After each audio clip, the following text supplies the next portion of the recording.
In the book of Acts, Paul and Silas were imprisoned, yet they sang hymns to God. Suddenly, a great earthquake shook the prison, opening all doors and loosening chains. This divine tremor was not just a physical event, but a spiritual awakening.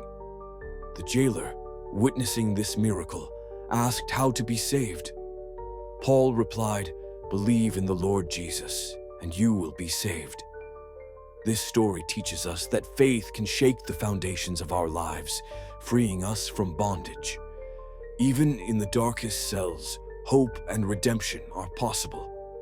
Like, comment, and subscribe for more biblical insights.